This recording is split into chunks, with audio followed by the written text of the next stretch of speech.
സുഭാഷിതങ്ങളുടെ പുസ്തകത്തിൽ നിന്നുള്ള വായന, അധ്യായം 14. ജ്ഞാനം വീട് പണിയുന്നു, ഭോഷത്വം സ്വന്തം കൈകൊണ്ട് അത് ഇടിച്ചു നിരത്തുന്നു. സത്യസന്ധൻ കർത്താവിനെ ഭയപ്പെടുന്നു, കുടിലമാർഗി അവിടുത്തെ നിന്ദിക്കുന്നു. ഭോഷന്റെ സംസാരം അവന്റെ മുതുകത്ത് വീഴുന്ന വടിയാണ്, വിവേകികളുടെ വാക്ക് അവരെ കാത്തുകൊള്ളും. കാളകളില്ലാത്തടത്ത് ധാന്യവുമില്ല, കാളയുടെ കരുത്ത് സമൃദ്ധമായ വിളവ് നൽകുന്നു. വിശ്വസ്തനായ സാക്ഷി കള്ളം പറയുന്നില്ല, കള്ളസാക്ഷി പൊളി പറഞ്ഞുകൂട്ടുന്നു.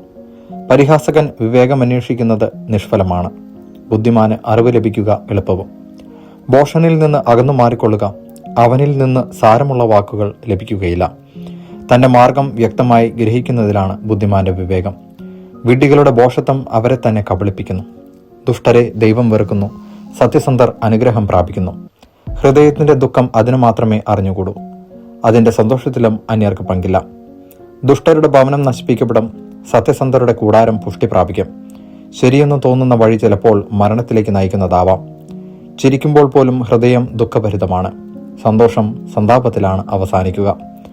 വഴി പിഴച്ചവൻ തന്റെ പ്രവൃത്തികളുടെ ഫലം അനുഭവിക്കും, ഉത്തമനായ മനുഷ്യൻ തന്റെ പ്രവൃത്തികളുടെയും. ശുദ്ധഗതിക്കാരൻ എന്തും വിശ്വസിക്കുന്നു, ബുദ്ധിമാൻ ലക്ഷ്യത്തിൽ തന്നെ ശ്രദ്ധ വയ്ക്കുന്നു. വിവേകി ജാഗരൂകതയോടെ തിന്മയിൽ നിന്ന് അകന്നു മാറുന്നു, ഭോഷൻ വീണ്ടും വിചാരമില്ലാതെ എടുത്തു ചാടുന്നു. ക്ഷിപ്രകോപി ബുദ്ധിഹീനമായി പ്രവർത്തിക്കുന്നു, ബുദ്ധിമാൻ ക്ഷമാശീലനാണ്. ശുദ്ധഗതിക്കാർ ഭോഷത്വം കാട്ടിക്കൂട്ടുന്നു, ബുദ്ധിമാന്മാർ വിജ്ഞാന കിരീടം അണിയിക്കുന്നു. ദുർജനം സജ്ജനങ്ങളുടെ മുമ്പിലും ദുഷ്ടർ നീതിമാന്മാരുടെ കവാടങ്ങളിലും കുമ്പിടും. ദരിദ്രനെ അയൽക്കാരൻ പോലും വെറുക്കുന്നു, ധനികന് അനേകം സ്നേഹിതന്മാരുണ്ട്. അയൽക്കാരനെ നിന്ദിക്കുന്നവൻ പാപിയാണ്, പാവപ്പെട്ടവനോട് ദയ കാണിക്കുന്നവൻ ഭാഗ്യവാനും. തിന്മ നനയ്ക്കുന്നവൻ തെറ്റു ചെയ്യുകയല്ലേ, നന്മയ്ക്ക് കളമൊരുക്കുന്നവർക്ക് മറ്റുള്ളവരുടെ കൂറും വിശ്വാസവും ലഭിക്കുന്നു. അധ്വാനം ഏതും ലാഭകരമാണ്, അലസഭാഷണം ദാരിദ്ര്യത്തിന് വഴി തെളിക്കുന്നതേയുള്ളൂ. ജ്ഞാനമാണ് വിവേകികളുടെ കിരീടം, ഭോഷത്വം ഭോഷന്മാർക്ക് പൂമാലയം. സത്യസന്ധനായ സാക്ഷി പലരുടെയും ജീവൻ രക്ഷിക്കുന്നു, കള്ളസാക്ഷി വഞ്ചകനാണ്.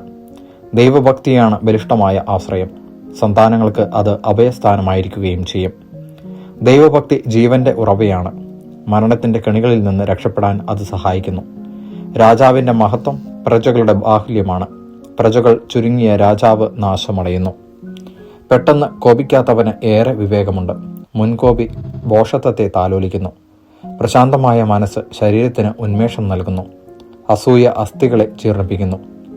ദരിദ്രരെ ഞെരുക്കുന്നവൻ സൃഷ്ടാവിനെ നിന്ദിക്കുന്നു, പാവപ്പെട്ടവരോട് ദയ കാണിക്കുന്നവൻ അവിടുത്തെ ബഹുമാനിക്കുന്നു. ദുഷ്ടൻ തിന്മ ചെയ്ത് അധപതിക്കുന്നു, നീതിമാൻ സ്വന്തം നീതിനിഷ്ഠയിൽ അഭയം കണ്ടെത്തുന്നു. ബുദ്ധിമാന്റെ മനസ്സിൽ വിവേകം കുടികൊള്ളുന്നു, ഭോഷന്മാരുടെ ഹൃദയം അതിനെ അറിയുന്നതേയില്ല.